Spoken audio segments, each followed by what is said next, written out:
Alan. So, Alan, you were just saying about how your life was, you thought your life would be as a Christian. Yeah, I mean, when I was brought up in a Christian family, I thought there was a point to which you were aiming and you thought, yeah, I want to be that Christian. So you kind of go up at that curve and then you just carry along a straight line. That's what it's going to be like. You know, you achieve peak Christian and then that's it. And actually, I think you realize that it's never like that and you shouldn't be aiming for it to be like that. And there are seasons. Actually, in my church, Church of England, we actually literally have seasons. You know, you have Advent and you have Lent and you have ordinary time and other things. You know, there is literally a cyclical kind of a cyclicalness to it. But actually, I mean, we've got to stop thinking that those difficult times are because of some failure and that we've got to defeat it. You know, we've got to win somehow. Actually, terrible things will happen. You know, I had a really difficult couple of years. You know, my stepfather got dementia, really difficult for my mom, and having to manage all of that. You know, obviously work went into lockdown, and there was a whole load of stuff that, you know, was panicking. It was really tough. You know, personal life was really tough. So business became tough. And that's just how life is. I remember 2011 was like the worst year of my life. Everything that could go wrong went wrong, including at work. And Sharon said, "Oh God, yeah, what have we done to deserve this?" I said, "Look, we've had whatever it was at that point, you know, 15 years married life with no real problems, and now we've just got lots of problems. We've basically got those 15 years have been stored up here. We'll get through it." And there were times when it just didn't feel as though we would. But actually, that's what life is. You know, it's not about avoiding those things. It's about undergoing them and just realizing that I mean, the Bible is quite clear. You know, you've just got to see that is part of life. It will happen. It will always happen. You've got to be strong enough to understand that and not run away at the first sign of, oh well, Christianity obviously doesn't work then, you know. Well, God's not listening. Brilliant. So just for the purpose of the recordings, I didn't start straight away. And Emma, good morning. Hi. Yeah, we're just talking about this, and I always call it Eccles cakes. It's, how pronounce it again, Alan? Ecclesiastes chapter 3, this idea of seasons in life, and particularly in the context of this group, you know, in our businesses, in our working lives, these seasons. And I think even within the passage, there are, you know, hints on how to be with people, you know, time to be quiet, time to speak, time to love, all those sorts of things, which are guidelines. So great, Alan and Emma, we're just checking in that you're okay, that you're not... Yeah. All good. I managed to read the passage whilst I was watching the neighbours fighting. Yeah, I just indicated that you were watching people. I was sort of sat there thinking, do I wade in? No, that's going to fuel it. But maybe I watch because I think one of them's going to get knocked out and I might need to give a statement of some kind. Was it a male and a female or two? No, two fellows. One of them is a guy across the road who's known for being very, very aggressive. He's obviously got anger issues. And then the other is Lee downstairs, who's a lovely, lovely man, actually, but was obviously really triggered by it. So. Oh dear, gosh. So anyway, so what we're talking about is just, if you've read the passage, or even just the concept of seasons, and, you know, you and I have spoken a lot about this the last few weeks as well, where I was saying how I've been in this real peak of mega stress, which my body's not particularly liked, but I feel I've come just across the other side of the mountain of that now, and this idea of these different seasons. So any other thoughts? Anybody else got? I'd just like to follow up on what Alan was saying. Obviously these things trigger things in ourselves, but exactly. You know, I was initially thinking of this as seasons in a year or even within a month. You know, you have the peaks and fluctuations of work, as you were saying, Paul, but then I was thinking, following from when I was listening to Alan, about actually it's over many years, and looking at the whole career, looking at our whole sort of working life or even before, and how things can rise and fall, or you go into something really interesting for several years and then you have to come out of it, you're thrown out of it, you know. So anyone who's been made redundant knows that feeling as well. And but then it's about acceptance, and I think this passage speaks to me about acceptance of that and about surrendering to God's will, whatever it may be. And God's will works in these ways in our life because we know God has a plan for our lives. So there is something going on here that's being planned, that's according to God's will, so that if we accept that and know that, we're going to go into a different season now of planting or healing or whatever it's saying here. But again, in our lives, it could be, I'm going to be an employed person now for several years, or I'm going to be doing this. And it's that acceptance that everything is in hand, and that, there is a reason for it. There's a good reason. And the end result of this is maybe our formation into, as Alan was saying, sort of the ultimate Christian at the end of our lives. But, there is some purpose. And I think this passage speaks to me of a purpose. There's a time for sowing the wheat, because that's the time of year that you do the wheat. There's a time for then sitting back and watching it grow. It's the same with our working lives. So I think that's where I got to. So why is it, do you think, that, before I again ask other guys to speak, why do we fight it then? Oh no, let me own that. I can't say why do we. So why do I fight it? Because I know you're right. When we're in those tricky periods, why do we fight it and not like it? Why do companies have 5-year plans? So go on, Colin. Because we think we know better. Yeah. I think it's probably quite simply it's a survival instinct, isn't it? It's a probably real base level fight or flight response, and we're primed to respond in some way to protect ourselves. Our subconscious, wants to keep us safe and all of those things. And I think it probably just comes down to that, and that then becomes habit as well. Just a phrase that's just come to mind is fear of fear. Mm-hmm. We have a fear of fear. So it's like we desire control, security and acceptance in life as human beings, and to put your trust in something when perhaps 40% of the world's population are telling you it's mumbo jumbo, especially when it comes to, well, I've got to put food on my child's table. I've got to make sure that there's money there for when I retire. We've got to make sure this. They're all stereotypes. That video you put in the email, I found it humbling, to be honest, because it is all vanity, isn't it? It's all, everything we do is vanity. And we can kid ourselves as what is or what is not a good Christian. All we need to do is serve God and serve other people. And there's no such thing as certainty. Yeah. And that takes courage. Takes courage. And again, something else a very good friend of mine taught me just recently, which is everyone thinks they don't like change, which is the fear thing we're all talking about. But actually what we don't like is uncertainty. We actually like change as human beings. We thrive on it. We're born to evolve, but we don't like the uncertainty. So we then seek the norm for security. And being in business is you have to get comfortable with uncertainty. I think Alan and I had a conversation about the Tony Robbins quote. I think was it you and I, Alan? That the quality of your life is in direct proportion to the amount of certainty you can, or you can comfortably deal with. And this passage for me was about surrender, like James was saying, but also intuition, to know what, as you often say to me, Paul, when it's your move and when it's not your move. Yeah, I think and there's almost courage.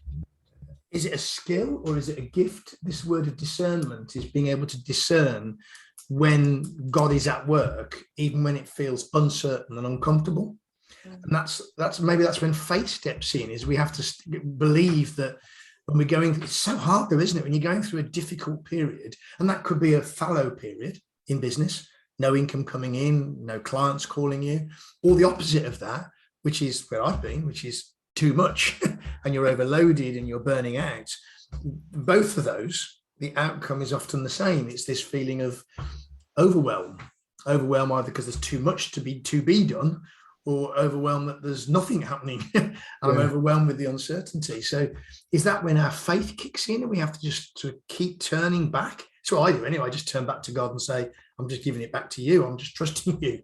Is that what it is? I think there's something about we tend to assume when things are going well, it's us. And so when things are going badly, we assume that must be us as well.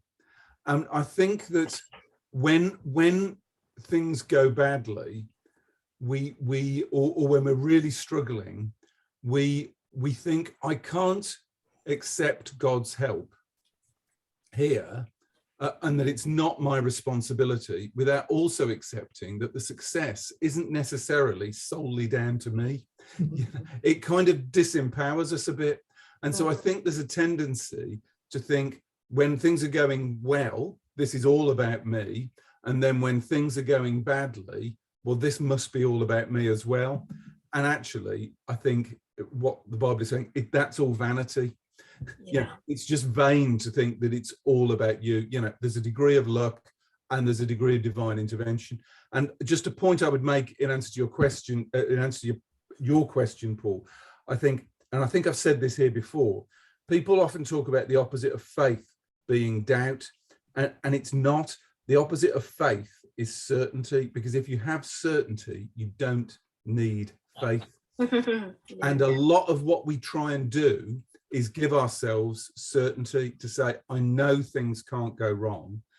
And actually, it's a bit of an illusion, really. It's a bit of an illusion. But when we've been in really uncertain places, we just like that. We like that security, I think. It's interesting. If you go on beyond the first 8 verses, the passage is almost saying, be joyful in all of it. It's almost just saying, just be happy in both. And I talk a lot about paradoxes and how, generally speaking, those difficult periods, the periods when we're under a lot of pressure or whatever, something is happening within us. We're being either pushed to change or we're learning something. Whereas the irony of when it's all going swimmingly well, we're probably not growing particularly as well. So that actually touches on a point I was thinking about when you were saying before, that when things are going really well, if things aren't going well, you're not getting clients knocking on the door or whatever, then you struggle. And if you've got too much, then you struggle. And it was interesting to me to note that either way we have a feeling of dissatisfaction, even when the cup is overflowing, that if it's too much, that's also dissatisfying. And I think probably because we get caught up in the fear and the narrative and the belief system and our limiting beliefs or whatever it is, that the stories that we tell ourselves, and we're not kind of being present in that moment and understanding what we can learn from it, what we can gain from it, and like you say, being joyful in all of it. And that's what I think the passage is about. Tim, any thoughts from you, Tim, as to what this is saying to you? Yes. The first thing is, you spoke about why do you fight it, and I would suggest that for too long we're conditioned that the only place we need is success, and we're not actually conditioned or taught or accept that there is the plains or there are going to be the bad times. So that, I think that's why we fight. And then I think there's another part within the chapter within the Bible. We talk about mountains, plains, and valleys, and life isn't always on the mountaintop. Is on the plains. We don't want to be in the valleys, so I think we have to accept that there are going to be the ups and downs. But then coming back, you spoke about Tony Robinson. And Tony Robinson was mentored by a chap called Jim Rohn, and Jim Rohn wrote a piece, and it was based around Proverbs 6, and it was about take the characteristics of an ant, and there are 4 characteristics of an ant. One is that they will always find the way around to do something. The second is that they will never give up, but also that there are winters and there are summers. And when the summer is, you store as much as possible, knowing that winter is going to come. But when you're in winter, you know that summer's going to come. Mm. And that comes back to Proverbs 6, which I think says something like, look to an ant, you sluggard, be wise, or something along those lines. I think that's what it says. So that's where I think what I'm trying to say is that all my education development, we all talk about we've got to succeed, and it was always got to be the mountaintops, but we're never really understand that there's going to be the valleys and there's going to be the plains. Again, talking paradoxically, you cannot have a mountain. A mountain does not exist without a valley. Well, that's what I'm trying. You wouldn't know it was a mountain, would you? But I mean, if we look at football, I'm not a football fan, but if we look at football managers, as soon as their team becomes failing, we sack them. Well, actually, they can't all be success, can they? I mean, exactly. So there's also the question of, apologies, there's also the question of when you're at the top of the mountain, where then do you go? Well, so we're conditioned to, we think that we've always got to be on the mountain when we're not trained, educated, believed to understand that the valleys are okay or the plains are okay. Yeah, well, it's that common phrase, isn't it? Success isn't the destination, it's the journey, or something like that. Real success. I mean, if you put it in agricultural terms, you couldn't do much growing on top of the mountain. You actually want to be on the plains, don't you? Yeah. And from an agricultural perspective, maybe this is why this resonates with me, this whole thing. It is so seasonal. There are times when they are sowing, there's times when they're reaping, there's times when they're gathering, there's times when they're praying for rain, there's times when it's dry, all those sorts of things. And yet the farmer just doesn't like it particularly, but he knows the next season will come. Wow. So, Colin, any thoughts from you, my friend? Yeah, I think thinking of like the times when it's really quiet and the phone doesn't ring and these people called customers don't seem to be want to be interested in us or whatever. Having been through that on many occasions, I think it starts to be about how we look at that time. So I've turned my own looking at that if it's quiet, what that is that's God giving me a bit of a break, to recharge my batteries from the last monster intense period, and to get done all of those other little bits of stuff that when you are mad busy tend to pile up, and you then start worrying about that big pile of stuff that's there, and it's the time that God's giving you before your next busy time to make sure that you've got all the bits sorted so the decks are cleared for when that next busy time is there. And as I've realized that as soon as I've got a clear desk, the phone starts ringing. It starts to ring, yeah. And so if I need to give myself a longer break, I don't clear everything off straight, in one mad go. But I think it's how we look at that, and I think the other thing when we are mad busy, and we sort of seem to beat ourselves coming backwards. I think again what we also need to remember is God won't ever give us anything that we aren't capable of coping with. Well, with him, yeah. And in some ways I think there's on the M60 heading into Stockport from where I am, there's virtually a 90-degree bend, and it's a 50-mile-an-hour thing, and I will go around that. Sometimes I will stay at 50 mile an hour, but certainly when I had a more sporty car rather than my lumbering Land Rover, I would not always go round that at 50 miles an hour. On a couple of occasions, I've been a passenger, and I'm a terrible passenger generally. But I remember the once going round that as a passenger in my friend's car, and I have got feet firmly placed in the wheel, well, hanging onto the thing, the handle, hanging onto the seat, for grim death because of the speed that he's driving around. I looked across at his speed, only he was doing 30 miles an hour. And in some ways, I sort of picked that, because this isn't a journey us on our own. This is a journey because of who we are and the commitment that we have made. This is a journey through our business life, through our personal life, with Jesus next to us in the driving seat. And sometimes that we are there because we want to be in control, because we can decide how fast or slow we go, and we are there, and then you go, but actually he's driving, so I know I'm safe. That's powerful, Colin. That's just sent shivers down my spine. That's really a wonderful metaphor. Brilliant metaphor, my friend. That is, for sometimes forgetting that we're not the one in the driving seat, really. And even though it can feel scary, actually he's got it fully under control. Yeah, brilliant. I'm probably driving a lot slower than what we would be doing if we were doing it. Yeah, or we perceive it to be. So, selfishly, I'm thinking of my last month, and it's this month, this next couple of weeks is still quite similar. It feels like I'm going around at 90, round a 50-mile-an-hour bend, and I'm hanging on for dear life. But actually, I've come through it. Because you've not been driving it. Because it wasn't me that was driving. Right. And let's open it up then. We've all had a chance to speak. Anyone got any further thoughts or observations about what we're talking about? It's coming to mind. There is one thing which, and again, I just, as it was said earlier, we're just reading on a bit further Yeah. that passage. I think it's verse 10, and in my translation it says, or is it verse 11? In fact, I've lost it now.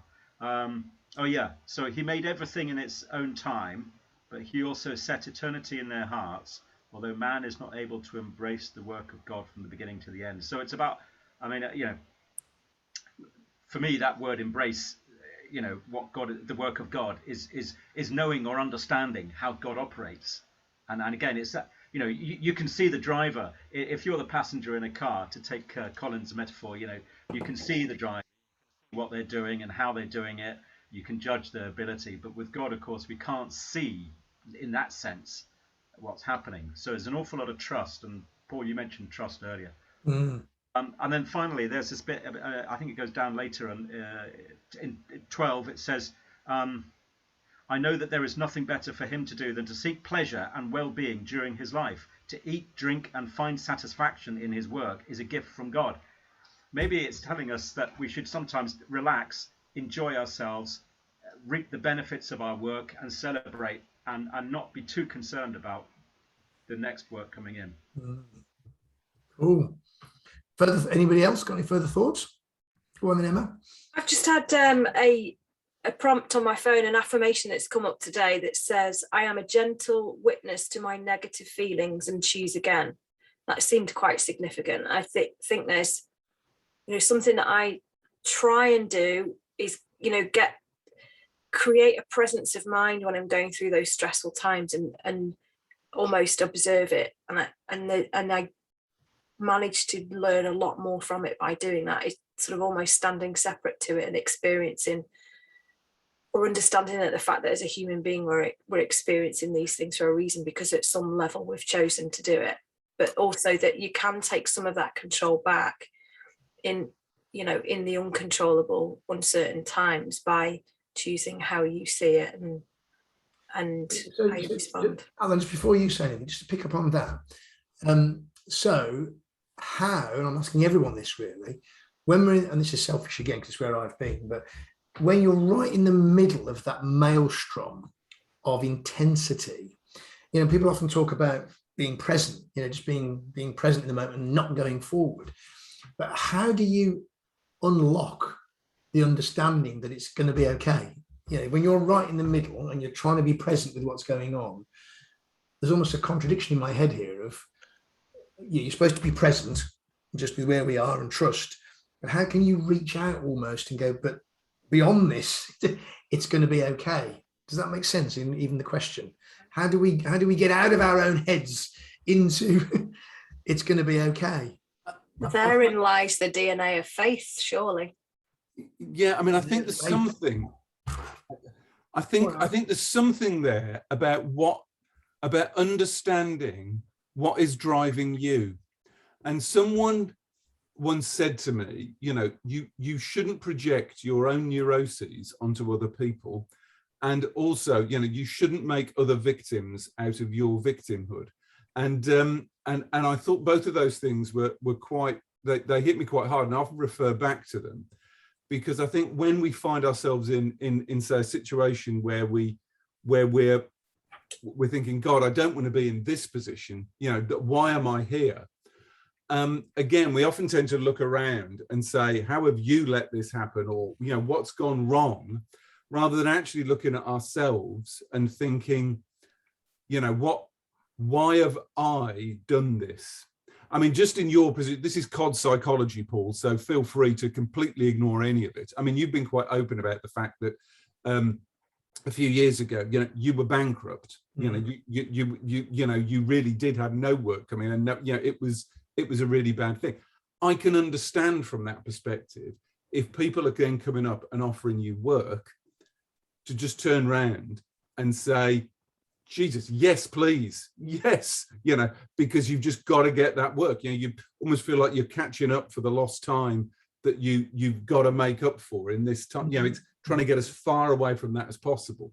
It's interesting. Someone offered me a job, or asked me about a job the other week, and you know, it's quite a bit of work. And I turned and I thought, bloody hell, this would help me fill my boots. And I said no, and I said no because I didn't think I had the capacity to do it. And Sharon, helpfully, my wife, reminded me, we don't need it. The whole reason you came out was not to be working flat out. So if you've got to do, you know, if you're going to end up working in the evening and at weekends in order to fit this piece of work in, you should, don't do it for me. And I took the chance to pass on it. Now, as a new consultant, that's quite a risk.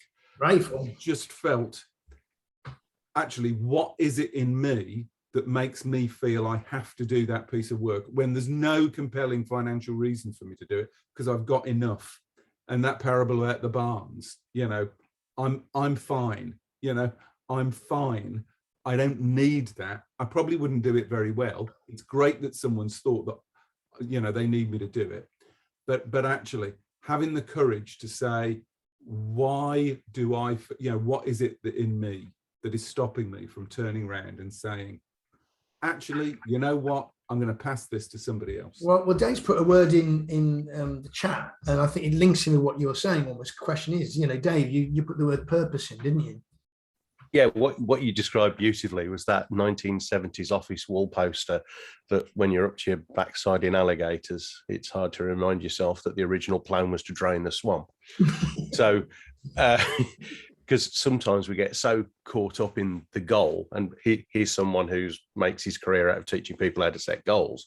But when you're working on a goal, there will be slings, arrows, hurdles, and you'll face plant on the corridor walking down. But we get caught up in the goal rather than why we're doing the goal. And if it is both the hardest and the easy. I'm sure all of us have experienced it. It's the hardest thing in the world to just stop and go, I'm doing this for God, or I'm doing this to serve, when you're up to your backside in alligators. But actually, it's also the easiest thing to do. What we need is like this little angel and a devil on our shoulder who give us, support us, and hold us accountable to remind us of our purpose. I've just written down as you were speaking there, David, this phrase came to me. God sits in our purpose, not in our activity. So it's not about our busyness, the way God is. He's not in the busyness. If anything, he's probably trying to slow us down, direct us, whatever. He's probably in our purpose. So I've nearly lost my voice. I've been speaking at events for 2 days, so not got much voice left. But I love that, Dave. And I feel that I'm repeating that again. God sits in our purpose, which is our ultimate plan, not necessarily in the insane activity. So like the swamps and the alligators, you know, he's not sitting in, God's not in the purpose of trying to get away from the alligators. His purpose was you should have drained the swamp in the first place. Yeah. So reminding ourselves constantly, I guess it's the Simon Sinek, why, you know, why are we doing what we're doing? So let me ask another question then. So how do we know that our why is right? Don't get me started, Paul. Well, Dave, share, you know, I'm asking the question to the group, you know, if you feel you can respond to that, you know, how do we know if the purpose is really important? And I'm only saying it when I say if our why is right, if our why is God's purpose for us, how do we know that? My thought on that would be lots of doors will open, things will go smoothly. Whereas if it's not, then there will be barrier until we actually realise that actually maybe this isn't the way we should be going. Okay, so see some signs, get that, yeah. Any other thoughts on how can we... What if you're meant to work really hard for something? So it's a, you know, your why is a paradigm shift, or there's something in the journey and there's challenge and the fight for it almost, or not fighting for it, that you're meant to experience to get to do the work that you're here to do. Yeah, I mean, I've struggled with this, I suppose, a lot, and I think we all do. You know, am I sure about this? And I suppose it's partly, I've really enjoyed doing, and I'm gonna, after this call, me and Emma have got a follow-up call. I've enjoyed doing the purpose stuff with Emma, because it's really, her little purpose exercise has really got me to start thinking about things. Interestingly, busyness was one of my negative values. You know, I wrote down, I lose my superpowers if I'm too busy, which I thought was I'm surprised I said that, but it feels like if I'm too busy, and what you just said, Paul, about activity and purpose, I find, and the people I'm working with at the, I've got one guy who is incredibly busy, and appears on the face of it to achieve nothing. But he's too busy to talk to me and to kind of enable me to help him. But he's, oh yeah, I'm so busy. And it's like, yeah, but you're not actually focusing there. And for me, it's always something about listening to your heart and listening to your body. And does this sit well with me? Is this bringing me joy? You know, the Marie Kondo moment, just hold that purpose in your heart. Is this bringing me joy?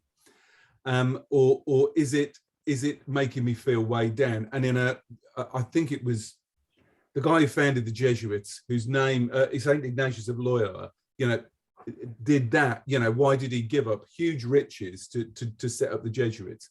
He said, you know, he thought of all these things, and at the end of thinking of all these things, he just found himself being less and less happy. And then when he thought of the things of God, he found himself feeling more happy. So he just said, well, let me forget about all this wealth and this family stuff that's going on, and I'll do that. And I think that partly we've just got to have the courage to say, this may not make sense, but actually this is the thing that feels as though it's bringing me joy. Brilliant. I think also Go on, Colin, yeah. what the ultimate aim is. I mean, you mentioned, Alan, about turning down some work because you were probably going to be having to work really long, insane hours. Paul's been doing that. I've been doing that. There is a reason for it. But I remember very early in my my time working for myself, I used to work. My office used to be our dining room. So I was working on building a database for somebody. And Elaine came through, my wife, and she said, oh, you need to clear the table because we want to have tea. So did that, finished tea, put the kids to bed, put the computer back on again, and I carried on working. And she came through and said, right, she said, well, I'm going to bed. It's near enough midnight and you're still working, and you know, when you're going to be up? And I said, oh, probably another couple of hours and I'll have finished it. And she said, hang on, she says, you used to say about working for yourself, it was about giving you a quality of life. That was part of one of the reasons for doing it. She says, so how does working through from 8 o'clock this morning through till 2 o'clock tomorrow morning give quality of life? And I said, well, first of all, I've looked at the weather forecast, and tomorrow's a really nice day, or scheduled to be a really nice day. I said, but more importantly, everything I've done today has worked. Every idea I've had to pull this database together for this guy has worked. And whilst I'm in that frame of mind of everything's working, I'm a lot more efficient. I just want to get it done. I said, also, I've told Andy, that was the client, I said, the database will be ready by the end of the day after tomorrow. I said, so if I can get it done today, even if it's working till 2 o'clock tomorrow morning, I said, it's done, dusted and out of the way. We can then have tomorrow together, a bit of quality time, go for a walk or something, because it's going to be a nice day. And I've still got then a day to have a look at what I've created just to make sure it still does work.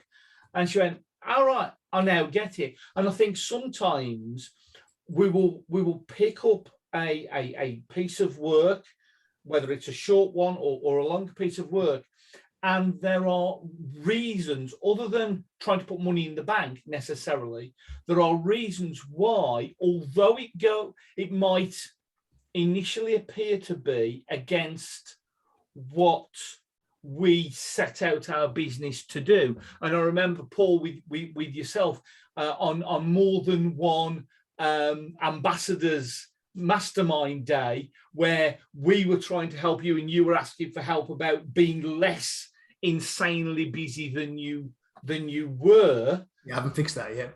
This is a tune she's been singing for a long time.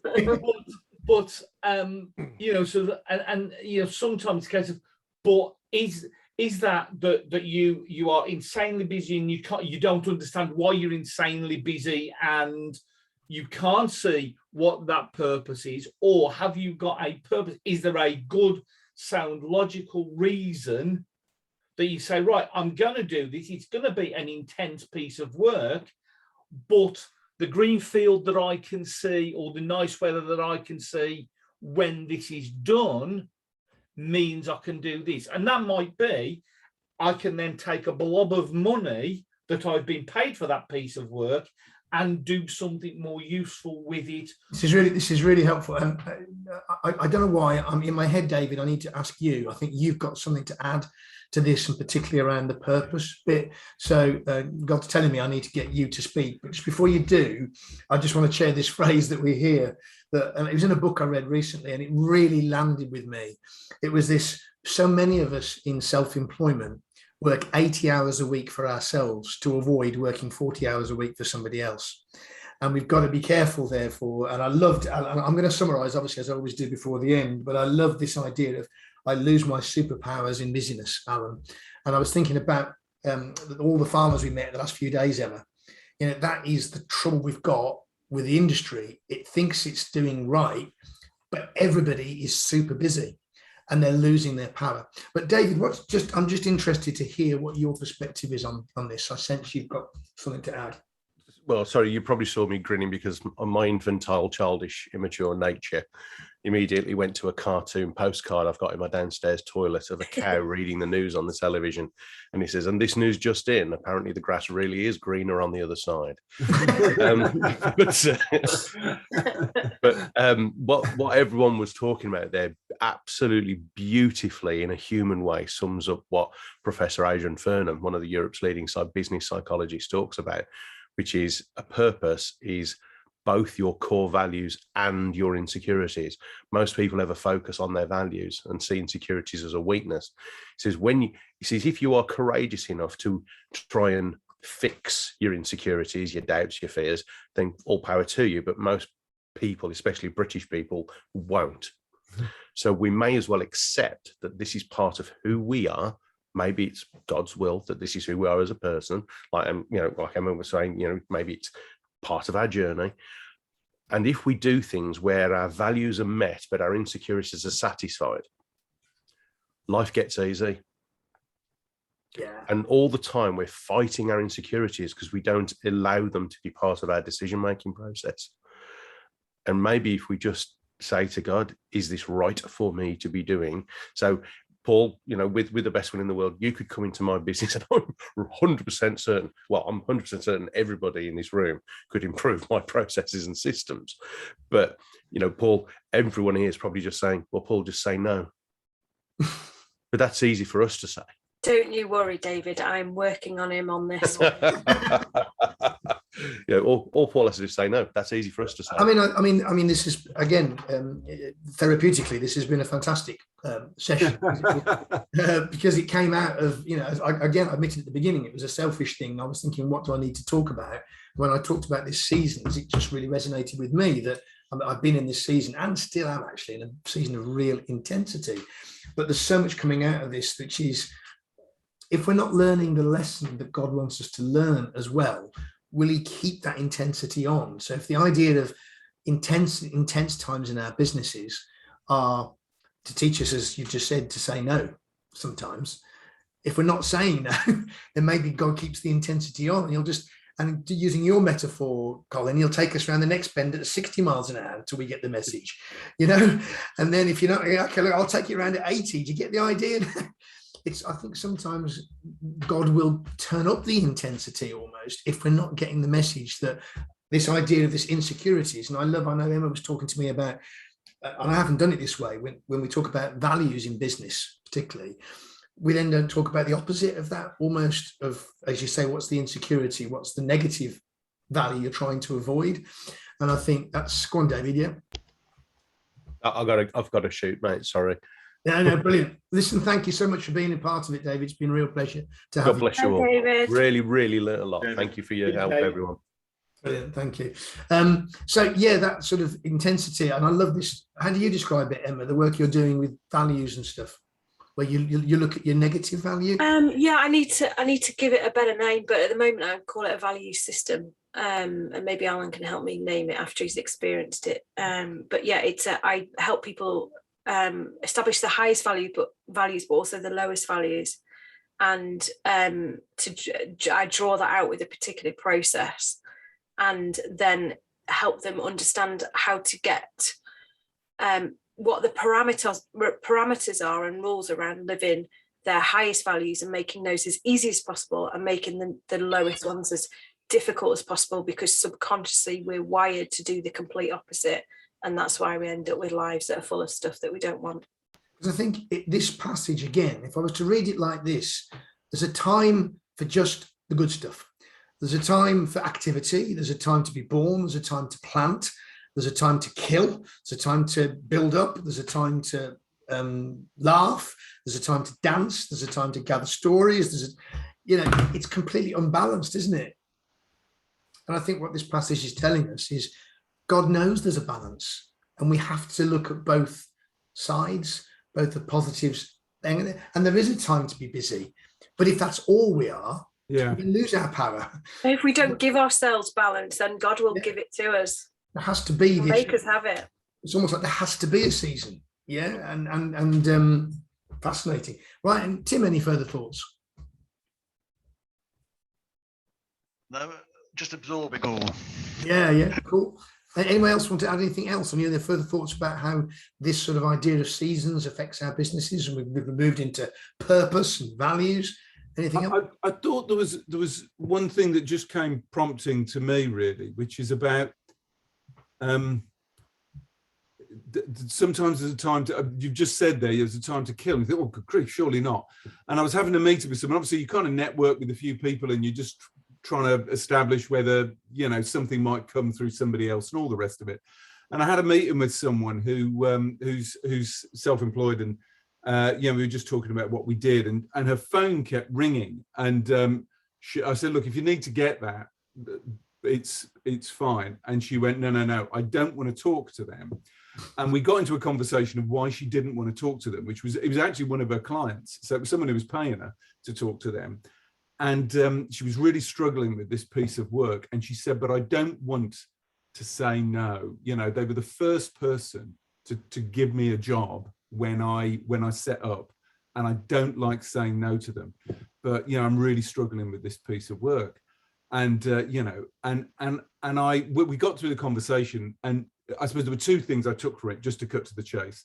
One of which was, that was partly about her and this sense of, I guess, because of childhood stuff and her own sense of self-worth, actually saying no to someone who's saying yes to you is really, she found very difficult to actually say to someone, you've offered me stuff and I'm saying no to it, because just from the little conversation we had, I just got the impression she'd had quite a tough childhood. And the other point, I guess, was that she'd had a really good relationship with them, but it was time to kill it, actually. And